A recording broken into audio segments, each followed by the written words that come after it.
Hello everyone, welcome back to another video. In this video, I will be discussing the top 10 common mistakes in Power BI that many developers often make.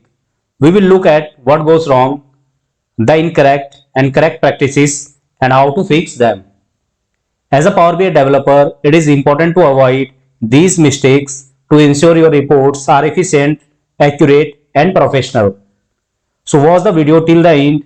Now let's start with mistake number 1. Ignoring data modeling. No star schema. One of the most common mistakes in Power BI is ignoring proper data modeling. As beginners, we often prefer working with a single flat table that contains all records in one place. While this may seem easier at first, it is actually poor practice, especially when dealing with large datasets. Using flat tables can slow down report performance, lead to data duplication, and create challenges when writing DAX calculations. The recommended and best practice is to structure your data using the star schema approach. This means separating your data into fact and dimension tables. Star schema improves performance, simplifies relationships, and makes your data model scalable and easier to maintain. It is the ideal approach for efficient and professional Power BI data modeling. Second mistake is not creating a calendar table for time intelligence. This is a common mistake. Many Power BI users try to apply time intelligence DAX functions like total YTD, dates MTD, same period last year, and many more directly on a date column from their dataset, such as sales date. While it may work in some basic cases, this approach is not reliable or recommended. So for an example, here you can see that this is the wrong practice using date column from sales directly. So this is the DAX code to get the total YTD. So here you can see that in the second parameter, we directly pass the sales table date column, which is wrong practice. So instead of this, you can create a separate calendar table. So here you can see that DAX code for the calendar table, and in the time intelligence DAX function, you can use the calendar date column instead of directly sales date column. And here you can see that you can create a relationship between fact table sales date column with calendar table date column, and in the DAX code you can use the calendar date column. Why this matter? So here you can see that reason. Time intelligence functions need a full sequence of dates without gaps to accurately calculate things like year to date, month over month, same period last year, quarter totals, and many more. Third mistake is using too many calculate columns instead of measures. Why we are saying like that?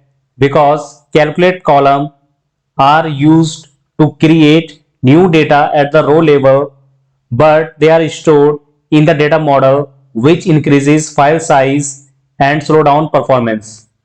They are calculated only once during data refresh and don't respond dynamically to slicers or filters. This makes them less flexible than measures. On the other hand, measures are calculated on the fly based on user interactions and filter context. That's why calculated columns are not recommended unless absolutely necessary. Use measures whenever possible for better performance, efficiency, and dynamic reporting. In the wrong practice, you can see that we created one calculate columns to get the new sales, and it is stored in the Power BI data model, and it will increase the file size. On the other hand, you can achieve the same result using a measure.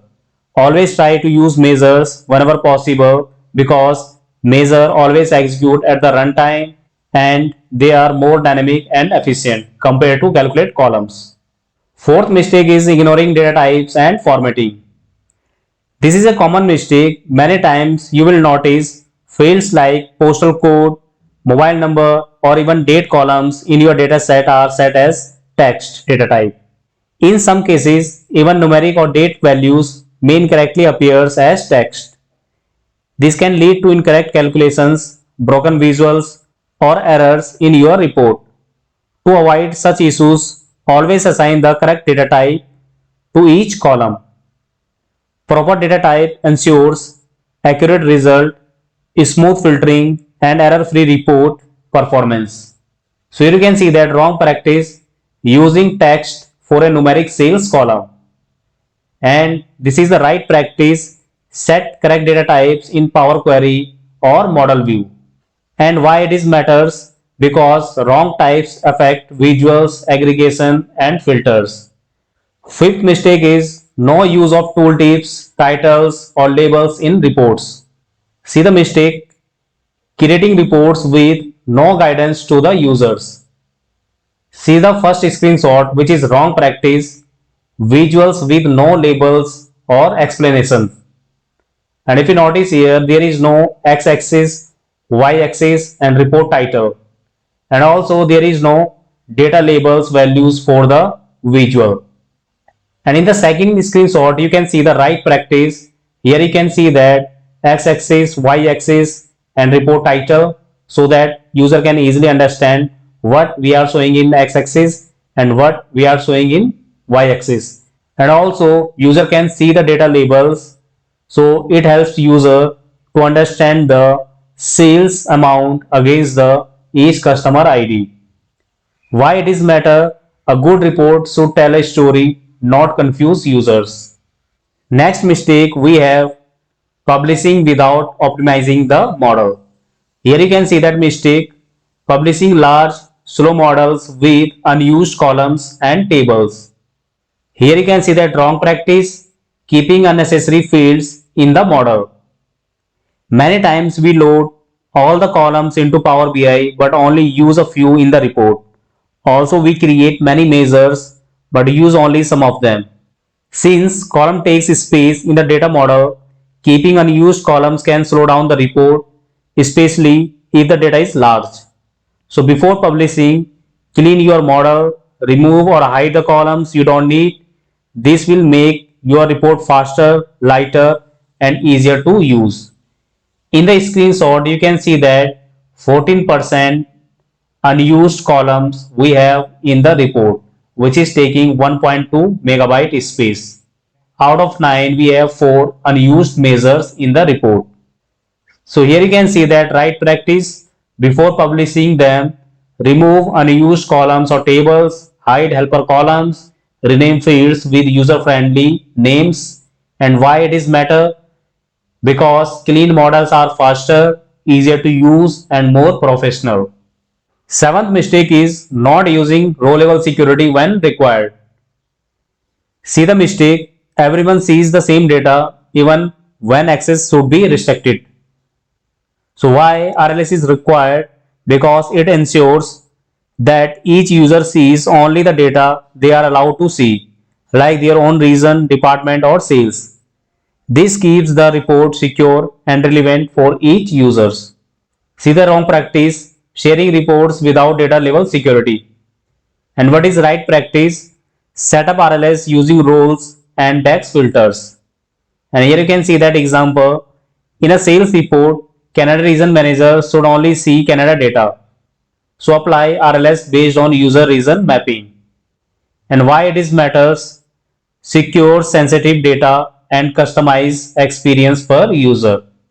So in the Power BI desktop, you can set up the RLS, and when you will publish the report in the service, so in the semantic model security setting, you can add the users in the relevant RLS.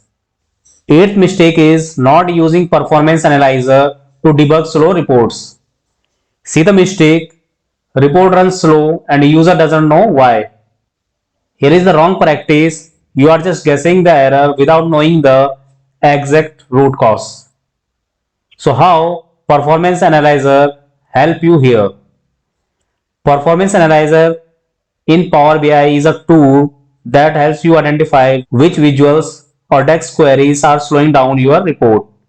It shows how much time each visual takes to load, including DAX query time, visual rendering time, and other delays. You can use it to optimize raw reports by finding and fixing performance issue. So see the right practice. Use performance analyzer, identify slow visuals or queries and optimize. Ninth mistake is not enabling auto date time awareness. See the mistake. In import mode, Power BI automatically creates hidden date tables for each date column without telling you. See the root cause. Auto date time is on by default. And this is the wrong practice. Multiple hidden tables increase model size. So in the first screenshot, you can see that in my actual model, I have few tables which are returns, people, calendar and orders. And in the red highlighted, you can see one local date table which is created by Power BI automatically based on date column available in my model. Because here I am using import mode. And in import mode, Power BI enables auto date time by default, which allows you to use date hierarchies in your report. However, this feature creates a hidden date table for every date column, which increases the model size. The recommended approach is to turn off auto date time and create a shared date table with all the necessary fields like year, month and quarter. This gives you better control, improve performance and keeps your model clean. Last mistake is not using DAX variables. See the mistake, repeating the same DAX logic multiple times. First, we will understand what is variable in Power BI. In Power BI, you can use the variable DAX function to store a value or result temporarily. So you can reuse it multiple times in your DAX formula. It makes your DAX code cleaner, easier to read and faster to run. Also, it helps in debugging complex calculations step by step. It improves performance by calculating the value once instead of repeating it. Now see the wrong practice. If you notice here we used same DAX code multiple times.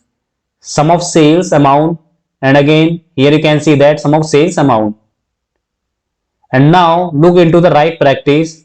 So what we did here, we stored sum of sales amount in one variable which is current sales, and second condition we stored in another variable which is previous year sales, and again we created one more variable growth. And here you can see that inside the divide DAX function we simple pass the variable name instead to write the same DAX code again and again like in the wrong practice DAX code. So I hope you understand how you can avoid the mistake to repeating the same DAX logic multiple times. That's all for this video. If you liked it, please like, share, comment and don't forget to subscribe to the channel for more videos. Thank you for watching. See you in the next video.